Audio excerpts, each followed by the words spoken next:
बात है एक जंगल की और वहाँ एक कौवा रहता था। आप जानते हैं ना, कौवे का रंग बड़ा काला सिया होता है, मगर वो बड़ा खुश था, बहुत एंजॉय कर रहा था लाइफ को। तरह तरह के खाने खाता और रात होती तो किसी भी खुशबूदार दरख्त पर जाकर रात बसर करता, एंजॉय कर रहा था अपनी लाइफ को। अचानक उसकी नज़र एक सफ़ेद कबूतर पर पड़ी। वो सोचने लगा कि मैं काला और ये सफ़ेद, ये कितना खूबसूरत है, कितना अच्छा लग रहा है, मुझसे ज़्यादा खुश तो ये होगा। अब इसी ख्याल में वो परेशान रहने लगा और उसे रात को नींद भी ना आए। एक दिन वो कबूतर के पास पहुंचा और कहा कि तुम कितने खुश नसीब हो, तुम्हारा रंग सफ़ेद है और मैं तो काला हूँ, तुमसे ज़्यादा खुश तो कोई नहीं होगा। कबूतर ने कहा पहले मैं भी यही समझता था, लेकिन जब मैंने तोते को देखा तो मैं हैरान हो गया कि तोते के तो दो रंग हैं, मेरे पास तो एक ही रंग था।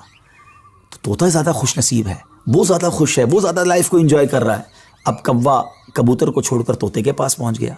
कहा तोते तुम तो ज़्यादा एंजॉय करते होगे, कितने खुश होगे कि तुम्हारे पास तो दो रंग हैं जिस्म पर, तुम्हारी बॉडी बहुत खूबसूरत लगती होगी। तो तोता कहता है कि पहले तो मैं लाइफ को बड़ा एंजॉय करता था कि वाकई मैं बड़ा रंग बरंगी हूँ, मगर जब मैंने मोर को देखा ना तो मोर तो कई सारे रंग लिए हुए है, इतना खूबसूरत है कि उसको देखकर मुझे लगा कि मैं तो कुछ भी नहीं हूँ। अब कौवा उड़ते उड़ते पहुँच गया मोर के पास। मोर चिड़ियाघर के एक पिंजरे में मौजूद था। पहले तो वो इंतज़ार करता रहा क्योंकि बहुत सारे लोग मोर को देखने आए थे। जब सारे लोग देखकर चले गए तो कौवा मोर के पास गया कि ऐ मोर, ज़रा ये तो बताओ तुम कितने खुश हो, कितने रंग हैं तुम्हारे पास, तुम कितने खूबसूरत हो। मोर कहता है पहले तो मैं यही समझता था कि हाँ मैं बहुत खूबसूरत हूँ, मगर फिर मैंने गौर किया कि इसी खूबसूरती की वजह से तो चिड़ियाघर में मैं कैद हो गया हूँ। रोज़ाना हज़ारों लोग मुझे देखने आते हैं मगर मैं आज़ाद नहीं हूँ। और फिर मैंने बड़ा गौर किया कि वो कौन सा परिंदा है जो चिड़ियाघर में कैद नहीं है।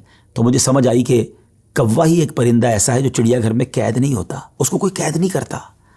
नाजरीन, कौवे ने जब ये सुना तो उसे एहसास हुआ कि मैं भी अपनी जगह पर वाकई खुश नसीब हूँ।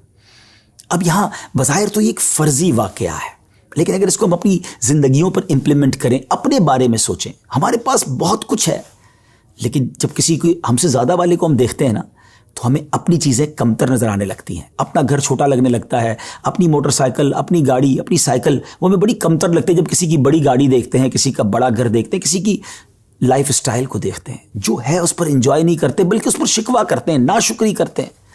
इस तरह ज़िंदगी नहीं गुजरेगी। अगर आप हमेशा अपने से आगे वालों को देखते रहेंगे तो आप परेशान ही रहेंगे।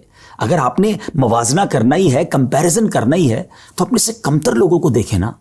कई लोग बड़ी मुश्किल ज़िंदगी गुजार रहे हैं। अल्लाह ने मुझे और आपको बहुत खुशहाल रखा है। जी हाँ, अब भी हम लाखों करोड़ों से अच्छे हैं, लेकिन मसला ये कि हमें तो आगे वालों को देखकर डिमोरलाइज होना होता है। शुक्र अदा कीजिए और सुभान अल्लाह, मेरे रब का तो वादा भी है ना कुरान में, ल इन शकरतुम ल अज़ीदन्नकुम, तुम मेरा शुक्र अदा करो मैं तुम्हें और दूंगा। तो जब आप अल्लाह का शुक्र अदा कर रहे होते हैं ना कि या अल्लाह तूने मुझे करोड़ों से अच्छा बनाया, तो वो और अता फरमाता है, आप और आगे बढ़ते हैं। तो बहरहाल ये छोटी सी हिकायत है, अल्लाह करे इससे सबक लें, ना शुक्री छोड़ दें और शुक्र अदा करने वाले बन जाएं।